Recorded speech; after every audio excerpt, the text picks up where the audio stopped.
Welcome class. आज के इस वीडियो में हम लोग जानते हैं कि द्विघात समीकरण क्या होता है। मेरे दोस्त, द्विघात समीकरण जैसे कि आप पहले ही पढ़ चुके हैं कि द्विघात बहुपद के बारे में। द्विघात बहुपद में यहाँ से देखने को मिल रहा है कि द्वि जुड़ घात, यहाँ पर पे जिस समीकरण का घात 2 हो उसे ही बोलेंगे क्या, द्विघात समीकरण। अच्छा ठीक है, इसका जनरल फार्मूला क्या हो सकता है? इसका जनरल फार्मूला जिस तरह से द्विघात बहुपद का था उसी तरह से यह भी होगा, बट यहाँ पर पे इक्वालिटी के साथ जीरो कॉन्टेंट्स करेगा। जैसे आप देख सकते हैं कि a x square plus b x plus c is equal to 0 है। इसको हम द्विघात समीकरण बोलेंगे, जहां पर पे ए को क्या बोलेंगे, एक्स स्क्वायर का क्या गुणांक, और बी को क्या बोलेंगे, एक्स का गुणांक, सी को अचर पद। अब जानते हैं कि इसका एग्जाम्पल क्या हो सकता है। 2x square plus 3x plus 1, यहाँ पर पे इसका घात देखने को मिल रहा है 2। अच्छा ठीक है, बेसिकली तो आपसे आइडेंटिफाई करने के लिए बोलेगा कि यह समीकरण जो आप देख रहे हैं भाई, यह क्या द्विघात है या द्विघात नहीं है। जैसे कि आपको इसे दिखेगा x plus two into x minus 3। आपसे पूछा जाएगा कि इसका इक्वेशन क्या, यह द्विघात होगा अन्यथा नहीं। तो आप देखिएगा, पहले आप बारीकी से इसका गुणनफल निकालिएगा, है ना। फिर दो का एक्स माइनस 3 के साथ निकालिएगा। एक्स गुना एक्स बराबर एक्स स्क्वायर हो जाएगा। एक्स गुना 3 बराबर माइनस 3x प्लस 2 गुना एक्स बराबर 2x, 2 गुना 3 बराबर 6 होगा, लेकिन प्लस माइनस माइनस हो जाएगा, इज इक्वल टू 0। अब यहाँ से देख सकते हैं कि एक्स स्क्वायर माइनस, यहाँ पर पे देखिए 3x 2x, 5x नहीं होगा क्योंकि माइनस है।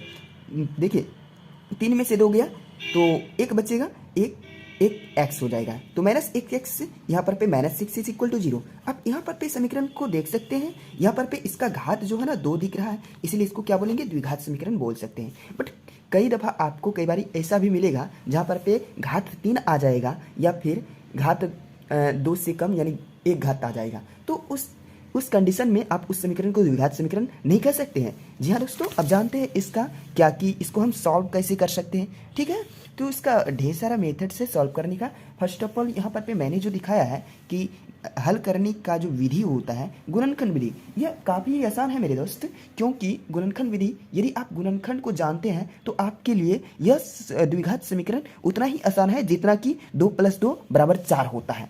ठीक है, तो अब जानते हैं कि हम गुणनखंड कैसे कर सकते हैं। जैसे कि आपको दिख रहा है 2x square plus 3x plus 1 is equal to 0। यहाँ पर पे फर्स्ट ऑफ ऑल हमको यह जानना है कि यह जो दिख रहा है 2x square plus 3x plus 1, इसका हम कैसे मतलब गुणनखंड कर सकते हैं। तो बेसिकली हमको अगल बगल का गुना करना पड़ता है। अगल बगल का जैसे ही गुना किया, देखने में आ रहा है कि 2 गुना 1 बराबर 2 हो रहा है। अब देखिए 2 का गुणनखंड क्या हो सकता है, 2 का गुणनखंड अब देखेंगे तो 2 गुना 1 हो सकता है। यह बेसिकली इतना ही आसान है, इसमें कोई दिक्कत और परेशानी की बात भी ना होना चाहिए। जैसे कि आप देख रहे हैं 2 और x, तो हम क्या करेंगे, अगल बगल का जस का तस लिख देंगे, 2x स्क्वायर है ना प्लस, अब देखो प्लस यहाँ पर पे डालने का क्या बात है कि 3x को हम कैसे तोड़ सकते हैं। देखिए 2 जोड़ 1 बराबर 3 हो रहा है, तो इसीलिए देखिए 2 और प्लस 1। अच्छा, यहाँ पर पे बहुत सारा वेरिएशन होता है, जैसे कि यह गुणनखंड का एक अलग से वीडियो बनाया जाएगा, उसको देख लीजिएगा।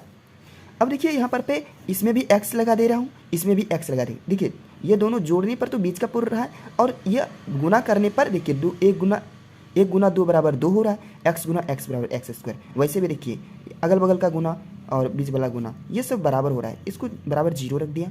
ठीक है, अब बात करते हैं गुणनखंड, बेसिकली जानना था ये दोनों में कॉमन टर्म्स क्या आ रहा है, 2 दिख रहा है 2 ले लिए, x दोनों में दिख रहा है x ले लिया।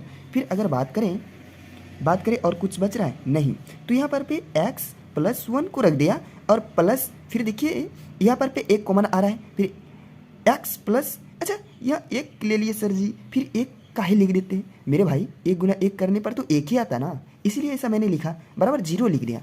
फिर इन दोनों टर्म्स में आप देख सकते हैं कि क्या दिख रहा है आपको, दोनों ही टर्म्स में x प्लस 1 जो है ना कॉमन टर्म्स दिख रहा है, इसको मैंने टेका एक साथ, और यहाँ पर पे 2x बचा प्लस 1 बचा इज इक्वल टू 0।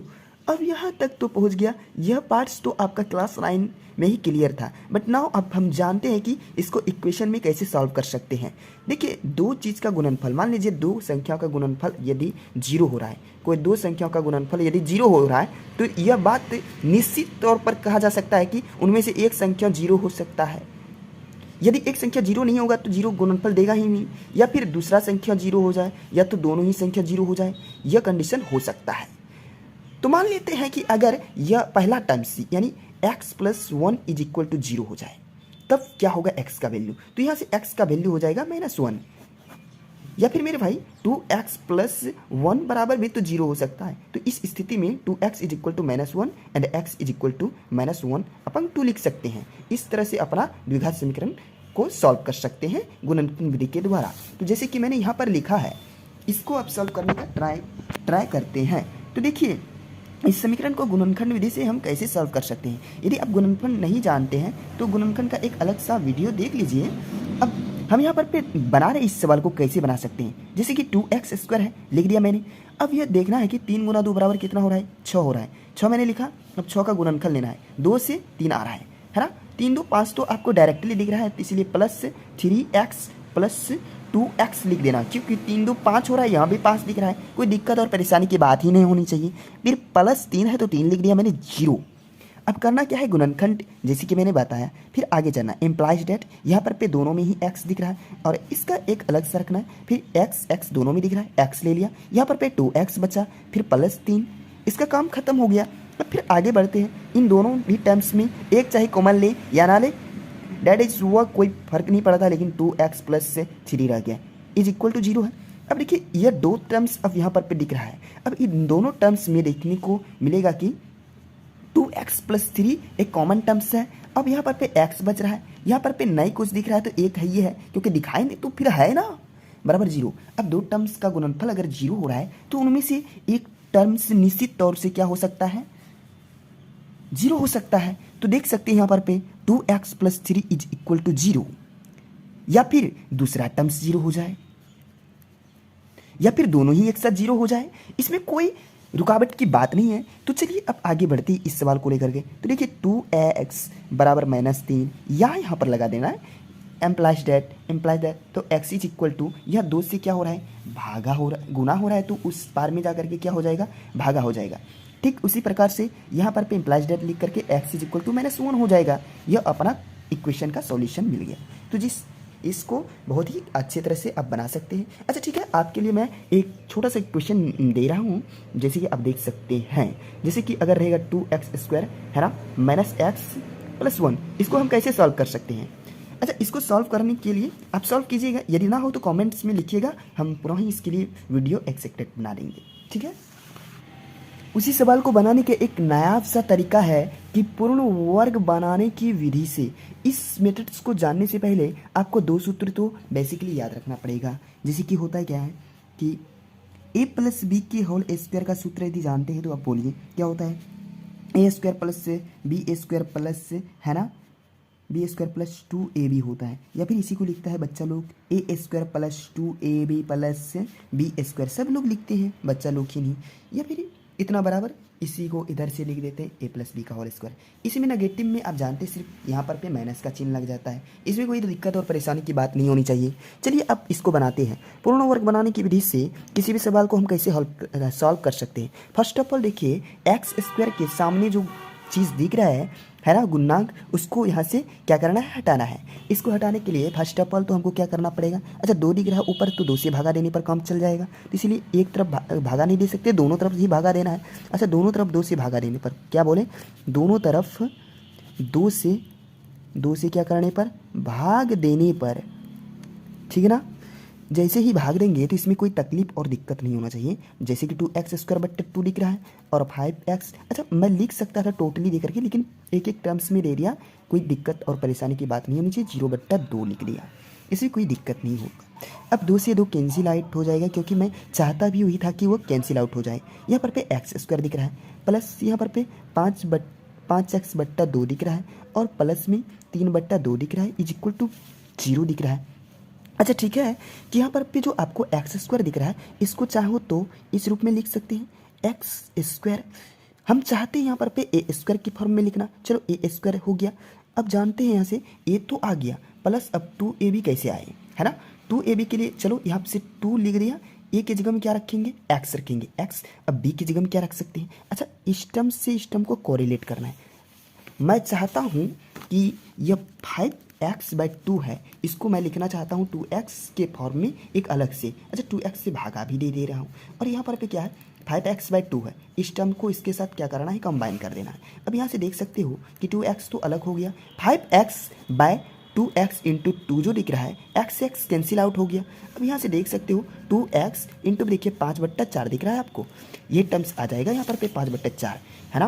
अब देखियो 5/4 आ गया। अब चाहो तो गुना करके देख सकते हो, देखो 2 से 4 कट गया, नीचे 2 आ गया है ना, नीचे 2 आ गया, 5 गुना x बराबर 5x आ गया।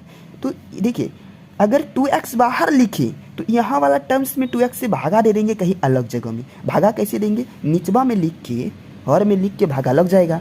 अच्छा, अब b का वैल्यू आपको पता चल गया कि 5/4 लिखना है, फिर प्लस। अब देखिए आपको क्या चाहिए यहाँ पर पे b² चाहिए, हाँ कि ना, तो चलो 5/4 का स्क्वायर करके मैंने लिख दिया। अच्छा 5/4 अपने तरफ से लिखा। अच्छा यह बात जो यहाँ पर पे दिख रहा है +3/2, इसको उस साइड में लिख देना, क्योंकि 0 है तो इधर से जाएगा प्लस तो उधर हो जाएगा माइनस, है ना, -3/2 हो जाएगा। अरे देखो +5/4 स्क्वायर अपनी तरफ से अगर जोड़ा तो किसी को ताकत नहीं है, समीकरण को इक्वल रखने के लिए दोनों तरफ सेम काम करना पड़ेगा, +5/4 तो इधर भी करना पड़ेगा, है ना गुरुजी। अगर हो जाएगा तो अब आगे बढ़ते हैं। अच्छा a² + 2ab + b² जो दिख रहा है, इस जगह पर हम तो एक काम कर ही सकते हैं, a + b का होल स्क्वायर लिख सकते हैं, क्योंकि कि मैंने यहाँ पर बता ही चुका है कि a² + 2ab + b² = a + b का होल स्क्वायर होता है। तो चलो इस चीज़ को मैंने इस तरह से लिखा, बारी बारी आपको ऐसा नहीं लिखना है, मैंने समझाने के लिए बताया। अब देखो x प्लस, है ना, यहाँ पर क्या दिख रहा है, x प्लस 5/4 का होल स्क्वायर दिख रहा है। अब इधर में मैंने क्या दिख रहा है ना, यहाँ पर पे -3/2 लिख दिया और प्लस में 5 गुना 5 25 और 4 का स्क्वायर 16, है ना। तो यहाँ से मैं लिख सकता हूँ इसको फाइनली, अगर चाहो तो यहाँ पर पे ये जो भिन्न का जो है इसको सॉल्व कर लो, 2 और 16 का 16 हो जाएगा लॉस। अब देखिए 2 से 16 में भाग दिए 8, 8 दिया 24 -24, यह प्लस दिख रहा है प्लस लिख दूंगा, 16 कम 16 हो गया, 25 कम 25 हो गया। इसको है ना नीचे तो नीचे सॉल्व कर लेना है मेरे भाई। तो अब यहाँ से देखना है कि 1/16 आ रहा है। अच्छा x + 5/4 बराबर जो है ना का स्क्वायर बराबर कितना हो रहा है, 1/16 आ रहा है। अब चाहो तो x + 5/4 बराबर हम लिख सकते हैं √1/16, 1/16। अच्छा 1 का वर्गमूल क्या होता है, प्लस माइनस 1/4 हो जाएगा, 4 का 16 का 4 हो रहा है। अब चलते हैं आगे, इसको कैसे सॉल्व कर सकते हैं, है ना। यहाँ से x + 5/4 बराबर आपको क्या मिला, प्लस माइनस 1/4। अच्छा इधर नहीं लिखना है, इसी चीज़ को मैंने यहाँ पर लिख दिया। अब करते क्या है, x बराबर क्या लिखेंगे, प्लस माइनस 1/4। अब ये प्लस में 5/4 है, उधर जाएगा तो 5/4 माइनस में हो जाएगा। अब चलते हैं कि x का दो वैल्यू होगा यहाँ पर पे, एक अल्फा एक बीटा। अच्छा ठीक है, 2 वैल्यू को अल्फा बीटा द्विघात समीकरण में हम लोग कहते हैं। तो अब जानते हैं कि प्लस माइनस 1/4 जो दिख रहा है आपको, उसको हम कैसे यहाँ पर पे है ना दिखा सकते हैं। चलते 4 जो दिख रहा है यहाँ पर पे, 4 मैंने लिख दिया है ना, 4। अच्छा एक बार प्लस लेने पर 1/4 हो रहा है, और यहाँ पर पे -5/4 तो अपने से ही था। फिर इसमें देखिए बीटा के जगह में मैं क्या लिख सकता हूँ, -1/4 और यहाँ पर पे -5/4। इसको सॉल्व करना है ना, 4 तो 4 ही रहेगा, +1 -5। अब आगे लिखना चाहें तो लिख सकते हैं, यहाँ पर पे क्या लिखेंगे, -4/4। यह कट के क्या दे रहा है, कट के आपको 1 दे रहा है, तो 1 आ गया इसका वैल्यू, है ना, -1 आ गया। फिर इधर अगर देखें तो यह बीटा बराबर क्या दिख रहा है, -1 -5/4, तो यह क्या हो जाएगा, -6/4, कट के 2, यह 3 दे रहा है, यानी -3/2 आ जाएगा। अच्छा यह आंसर जो आपको मिला है, यह वाला आंसर तो आपको पहले भी मिल चुका है, जैसे कि यहाँ पर पे आप देख सकते हैं -3/2 और x बराबर -1, तो अल्फा बीटा 2 वैल्यू इसका रख दिया। अब फिर यहाँ पर पे देख सकते हैं -3/2 भी आ गया है, और फिर अगला चीज़ यहाँ पर पे आपको देखने को मिल सकता है कि -1 आ चुका है, 2 ही वैल्यू यहाँ पर पे आया। अच्छा और सारे सवाल हम इसमें कैसे सॉल्व कर सकते हैं, तो चलिए आगे देखते हैं। पूर्ण वर्ग बनाने के लिए आपके सामने जो ये सवाल दिख रहा है, यहाँ पर पे क्या करना है, फर्स्ट ऑफ ऑल तो दोनों तरफ से 2 से भागा देने पर, दोनों तरफ 2 से भागा दो, या तो 2 को कॉमन ले लो, इसमें डजेंट मैटर, कोई परेशानी नहीं है। अच्छा ठीक है, अब यहाँ पर पे क्या करते हैं, दोनों तरफ 2 से भागा देने पर, दोनों तरफ 2 से भागा दो, 2 से भाग करने पर, है ना, भाग करने पर क्या हो सकता है, यहाँ पर पे 2x² प्लस 3√3x, यहाँ भी 2 से भागा, यहाँ भी 2 से भागा, 3/2 यहाँ से भागा, 0/2 यहाँ भी भागा दे देंगे। अब यहाँ 2 से 2 कट गया, यहाँ पर पे x² बचा, प्लस यहाँ पर पे आपको जो दिख रहा है 3√3x/2 दिख रहा है और प्लस 3/2 दिख रहा है इज इक्वल टू 0 हो रहा है। अब करना क्या है, यह बोले ना कि यह a² है ना, यहाँ पर पे लिखना है x² प्लस 2x, तो अपने मन से लिख देंगे। अब यह टर्म्स में जो है ना 2x से भागा दे देंगे, कहीं अलग जगह जा करके 3√3x बाय में क्या है 2 है, इंटू में 2x से गुना कर देंगे। अच्छा ये दोनों कट गया, 3x/4, तो यहाँ पर पे क्या लिखना है 3√3 बट्टा में क्या हो जाएगा मेरे भाई 2 दूनी 4। अच्छा ये टर्म्स अपनी से दिया। अब यह क्या करना है बराबर में, या -3/2 उधर चले जाएगा। अब जो दिख रहा है 3√3, यहाँ पर पे 3√3/4 का स्क्वायर जोड़ देना है आपको। फिर इस साइड में आपको क्या करना है, जस काम इधर तस काम उधर भी करना है। अब देखो 3/√3 का बट्टे 4 का होल स्क्वायर इधर भी कर देना। अब यहाँ पर पे क्या हो रहा है x प्लस 3√3/4 का होल स्क्वायर हो जाएगा, क्योंकि a² प्लस, देखिए यह a² हो गया, 2 तो हो गया, a हो गया, इसको b मानना, इसको b² हो गया, तो यहाँ पर पे प्लस का चिन्ह लग रहा है, तो इसलिए a प्लस b का होल स्क्वायर इसको लिख सकते हैं आसानी से। अब -3/2 दिख रहा है, अब यहाँ पर पे प्लस है। अच्छा 3 तिया 9 हो गया। अच्छा 3√3 को हम स्क्वायर कराना चाहते हैं, 3 का स्क्वायर 9, √3 का स्क्वायर 3 हो जाएगा, तो 9 तिया 27 हो जाएगा, तो यहाँ पर मैंने 27 लिखा, 4 चौके 16 हो गया। इसमें कोई दिक्कत और परेशानी की बात ना होना चाहिए। अब देखते हैं यहाँ पर पे मैं क्या लिख सकता हूँ, है ना, यहाँ पर पे दिख रहा है कि x प्लस 3√3/4 का स्क्वायर इज इक्वल टू 2 और 16 का, यहाँ पर पे 16 ही होगा, लेकिन 8 तिया 24 प्लस 27, यहाँ पर पे है ना 3/16 आ जाएगा। अगर हम आगे और बढ़ाना चाहे x प्लस 3√3 बराबर 4 है ना बराबर में, और यहाँ पर पे 3/16 दिख रहा है, इधर स्क्वायर है तो इधर स्क्वायर रूट लगा दो, ठीक ना। तो अब इसको सॉल्व करते हैं आगे, x प्लस 3√3 बट्टा में यहाँ पर पे 4 है, यहाँ पर पे प्लस माइनस √3/4 आ गया। अरे सवाल तो अच्छा ही मोड़ पर आ पहुँचा। अब यहाँ से x का 2 वैल्यू अल्फ़ा और बीटा हम निकाल सकते हैं। अल्फ़ा जो में ऑन होगा, एक बार टेक आउट करेंगे प्लस को। अच्छा इसको और आगे बढ़ा सकते हैं, यहाँ पर पे x is equal two plus minus √3/4 है, और यहाँ पर पे -3√3/4 लेते हैं। अच्छा एक बार प्लस को ले लेता है, प्लस √3/4, यहाँ पर पे -3√3/4 हो जाएगा। अब बीटा की जगह में मैं क्या रख सकता हूँ मेरे भाई, बीटा की जगह में कुछ नहीं, बीटा की जगह में -√3/4 रख के -3√3/4 रख दिया, क्योंकि एक बार प्लस वाला लिया इधर, माइनस वाला लिया इधर। अब इसको सॉल्व कर लो 4 बट्टा, अब देखो प्लस 3 है, √3 माइनस 3√3, अब यहाँ पर पे -2√3 लिख सकता बट्टा 4, यहाँ से 2 आ गया। अब देखो -√3/2 आ गया, है ना। अब यहाँ पर पे बीटा की जगह में मैं क्या लिख सकता हूँ, -√3 अच्छा 3 गो 1 गो 4 गो -4√3/4, 4 से 4 कैंसिल हो गया, -√3। यह सॉल्यूशन आपको मिल चुका है। अब चाहे तो इसको गुणनखंड विधि से भी बना सकते हैं, but now I am going to discussing that another question in the other methods.